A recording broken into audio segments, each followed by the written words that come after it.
Nako, grabe ho ito mga kababayan at talagang diretsahan at harap-harapan na inakusahan ni Pangulong Marcos Jr. sa pamamagitan ni Jose Claire Castro na ang mga Duterte ay pro-China raw.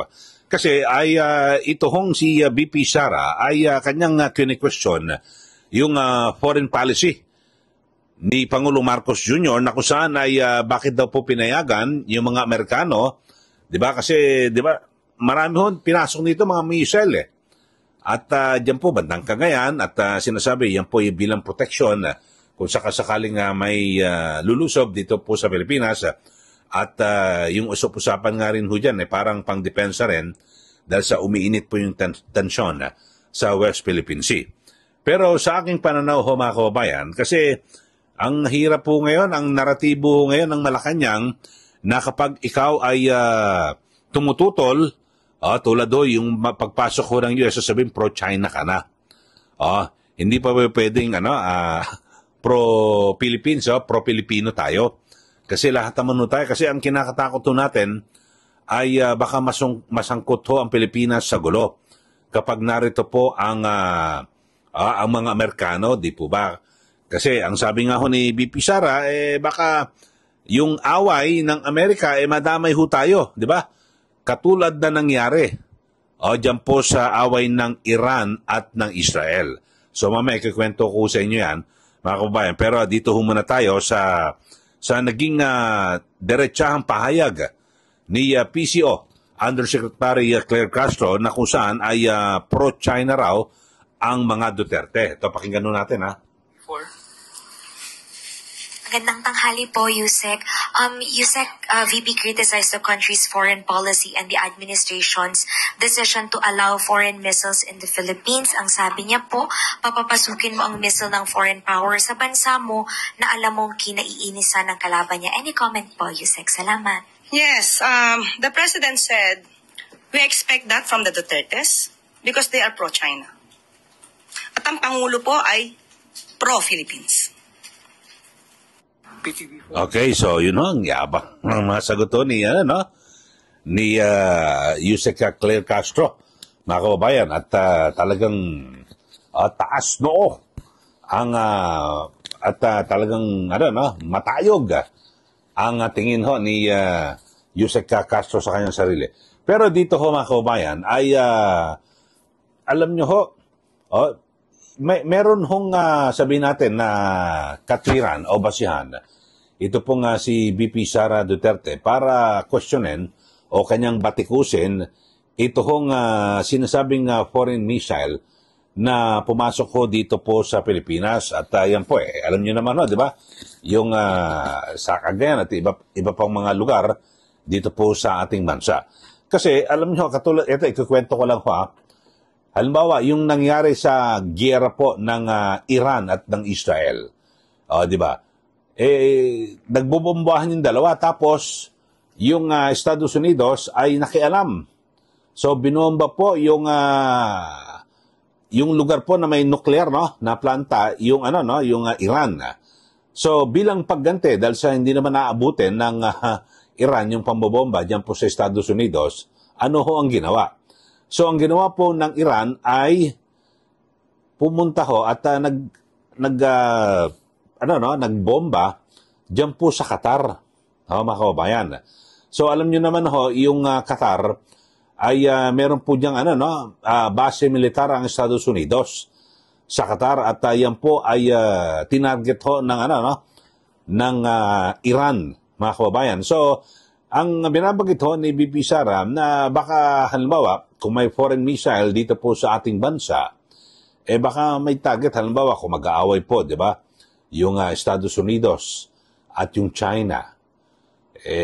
Ano mangyayari sa atin? Meron sa Pilipinas, meron nga may missile doon ng US. So, titirahin tayo. Nawala naman tayong alam sa kanilang away. Di po ba? Katulad doon, dyan po sa Qatar, kasi yung kanilang base militar ng Estados Unidos ay nagsisilbing pasilidad at logistics, command and basing hubs para po sa U.S. Central Command, Area of Operations and Overseas U.S. Tapos Air Operations in Countries. Kabilang po dyan, siyempre yung sa Iraq, Afghanistan at Syria. So, yan ho mga kababayan, at yun lang ho, nakita ko lang naman ho na parang may basihan yung naging pahayag ni VP Sara. At nakusaan, kasi, di ba, baka madamay ho tayo. Yun lang naman ang concern ng Vice Presidente. Pero, yung isiningit pa ni Yusek Castro, yung issue po ng China. Yung China wala nga pakialam sa giyera diyan po sa Iran at Israel eh. Bagamat sabihin natin na ang China at ang Russia ay sinasabing kaalyado ng Iran. Pero sa ngayon hindi po sila nakikialam.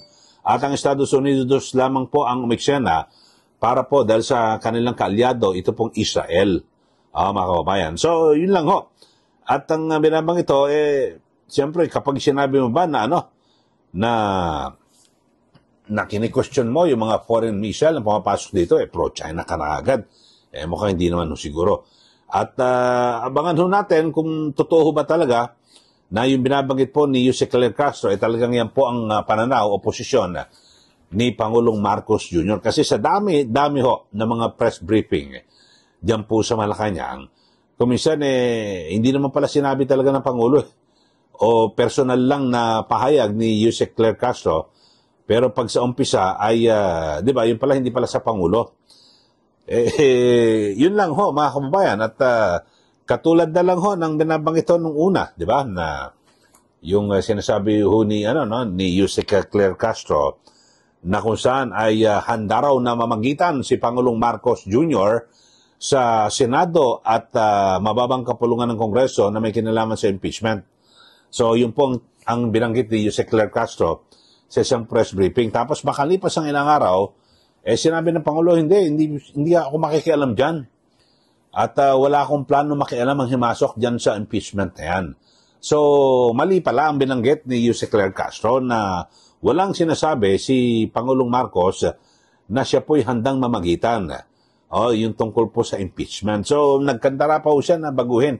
Kaya dito, abangan ho natin kung talagang direktang sinabi mismo ng Pangulo sa kanya na sige, sabihin mo, pro-China yung mga Duterte. Kaya lang, baka baguhin na naman yan. So, yun lang ho. Pero kung totoo man na sinabi ho ng Pangulo na talagang pro-China, ito pong mga Duterte, valid naman ho siguro yung pag-aalala ni VP Sara na baka madamay ho ang Pilipinas. Di po ba? Siyempre, halimbawa, meron dito mga armas na kagamitan ang Estados Unidos, yung mga kaaway ng US, baka madamay ho tayo. Yun lang naman ho. Di po ba? Siguro, ito'y isang bahagi ng pagmamalasakit sa mga Pilipino. Okay, so sa mga bago lang po sa ating channel, huwag niyo pong kalimutan na mag-subscribe na po para kayo po'y lagi updated dito po sa mga issue na ating tinatalakay. Di po ba? Huwag niyo rin po kalimutan na i-share at i-like yung ating channel para lalo pa hong kumalat at marami po makalam dito po sa ating mga pagtalakay na ginagawa sa ating channel. Ito pong Eli Saludar.